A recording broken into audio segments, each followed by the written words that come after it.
मेरे प्रिय बच्चे, इस संसार में जितने भी मनुष्य हैं उनमें से कुछ ही के पास यह संदेश पहुँचेगा और उनमें से भी किसी एक के लिए यह संदेश होगा और वह तुम हो मेरे प्रिय। इसलिए इस संदेश को पूरा सुनना, क्योंकि यह तुम्हारे लिए बहुत आवश्यक है। मेरे प्रिय बच्चे, जब मनुष्य पर ईश्वर की असीम कृपा होती है तब इस संसार में कुछ भी संभव हो जाता है, और जिसे लगता है कि उसकी जीत कभी हो ही नहीं सकती वह भी जीत जाता है, और जिसे लगता है कि वह जीवन भर गरीबी में जिएगा वह अपने कुल में सबसे अधिक समर्थ बन जाता है। ऐसा व्यक्ति जिसने आध्यात्मिक का नाम भी ना सुना हो वह भी ईश्वर की कृपा के अधीन हो जाता है। मेरे प्रिय, तुम्हें यह संदेश मिला है क्योंकि तुम अब विजय हासिल करने वाले हो, और इसलिए इस संदेश को सुनना तुम्हारा धर्म है। तुम बहुत ही सौभाग्यशाली हो क्योंकि तुम पर अब ईश्वर की कृपा बरसने वाली है। तुम्हारे जीवन में अब वह घटित होने वाला है जो उसकी तुमने कल्पना भी नहीं की थी, और जो तुम्हारे जीवन में बहुत पहले ही घटित हो जाना चाहिए था। जिसका चुनाव ब्रह्मांड कर लेता है उसके लिए वह स्वयं ही मार्ग प्रशस्त करने लगता है। जब तुम पूरी तरह से चिंता में डूबे हुए और अपने भविष्य का जरा भी विचार नहीं कर पा रही थी, उन क्षणों में तुमने आध्यात्मिक का सहारा लिया। तुम ईश्वर की गोद में आना चाहते थे, और उस क्षण ही तुमने बेहतर और सटीक चुनाव किया। भले ही तुम्हें अभी यह समझ ना आ रहा हो, किंतु आगे चलकर तुम यह देख पाओगे कि तुमने पहले जो बीज बोए हैं वह कितने बड़े वृक्ष के रूप में हो चुके हैं। ऐसे वृक्ष जिनकी शाखाएं, जिनकी पत्तियां, जिनके फूल और फल तुम्हें जीवन भर लाभ देने वाले हैं। मेरे प्रिय, मुझे ज्ञात है तुम अपने जीवन में प्रेम के लिए बहुत ज़्यादा से ज़्यादा सदा ही रहे हो। तुम सामान्य प्रेम की चाहत रखते आए हो।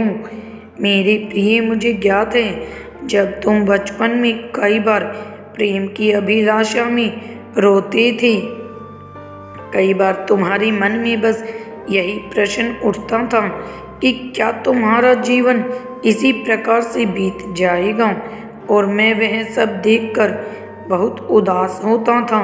तुम्हारे साथ साथ मैं भी रोता था, क्योंकि मैं तुमसे अलग नहीं हूँ। मैं भी तुम्हारे ही हृदय में निवास करता हूँ। इसलिए जो भाव तुम्हारे भीतर उठते हैं वही भाव मेरे भीतर भी उठते हैं, मेरे भीतर भी उत्पन्न होने लगते हैं। और प्रेम की कामना तो तुमने सदा से ही की है।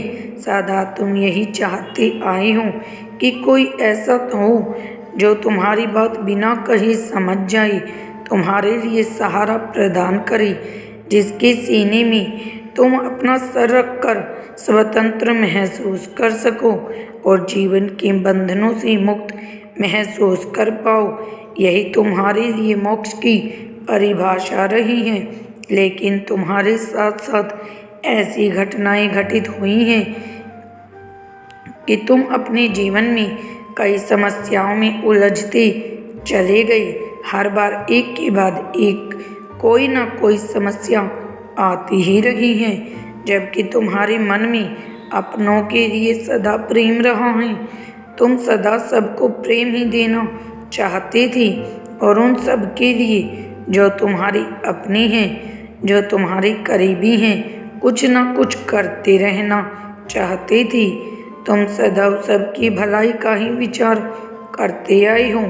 सबकी जीवन शैली को बेहतर बनाने का तुम्हारी इच्छा सदा से रही है, और इसी के चलते तुमने बहुत सी कल्पनाएं भी बुनी हैं। ऐसी कल्पनाएं जिसमें तुमने अपने जीवन को बहुत बेहतर ढंग से देखा है, और न केवल अपना जीवन बल्कि अपने से जुड़े हुए सभी लोगों का जीवन तुमने बेहतर कर दिया है। यह प्रमाणित कहता है कि तुम्हारा हृदय बहुत स्वच्छ है, तुम्हारा हृदय बहुत निर्मल है और तुम कभी भी किसी का बुरा नहीं चाहते हो। मेरे प्रिय बच्चे, मैं जानता हूँ कि अभाव में बहुत सा समय बीत गया है तुमने और सदा ही किसी का प्रभाव भी तुम्हारे जीवन पर पड़ता रहा है, लेकिन एक सटीक उचित फैसला तुम कभी नहीं ले पाए हो। मेरे बच्चे, कोई ऐसा फैसला जो तुम्हें प्रगति की ओर उस सीढ़ी तक पहुंचा दे, तुम्हारी मंजिल तक तुम्हें पहुंचाने में मददगार साबित हो। लेकिन समय बदलता है, दौर बदलता है और सुख दुख एक चक्र की तरह होते हैं। बहुत सा समय तुमने दुख में बिता दिया, लेकिन अब यह पहिया घूम रहा है, अब चक्र घूम रहा है। अब बारी दुख की नहीं है, अब तो सुखों की बारी है। तुम्हारी कल्पनाओं को सच करने के लिए आ चुके हैं। वह दिन करीब आ गया है जब तुम्हारी वह कल्पनाएं सच साबित होंगी, जो सकारात्मक और उन्नति से भरपूर होंगी। मेरे प्रिय बच्चे, तुम्हारे जीवन में डर एक अभिन्न हिस्सा रहा है।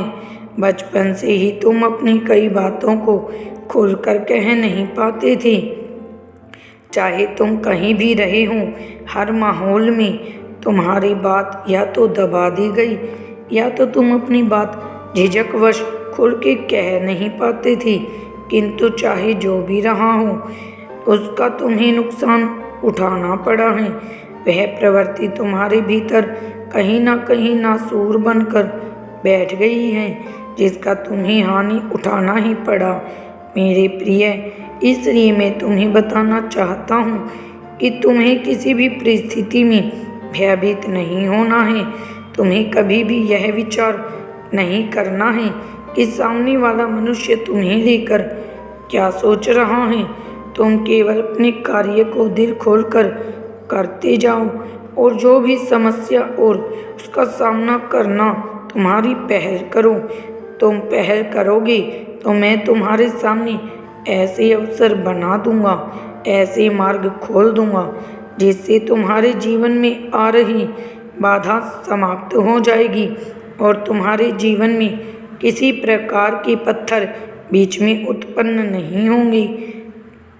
मेरे प्रिय, तुम्हारा समय बदलने वाला है। आने वाली अगली पीढ़ी अगली 24 तारीख को तुम्हारे लिए बहुत ही ज़्यादा निर्णायक साबित होगी, क्योंकि इस तारीख में तुम ऐसा कुछ देख पाओगे जिसको देखने का सपना तुमने बचपन से देखा है। मेरे प्रिय, शायद तुम्हें इस बात का ज्ञान नहीं है, लेकिन मैं तुम्हारी हर गतिविधि से परिपूर्ण हूँ। मैं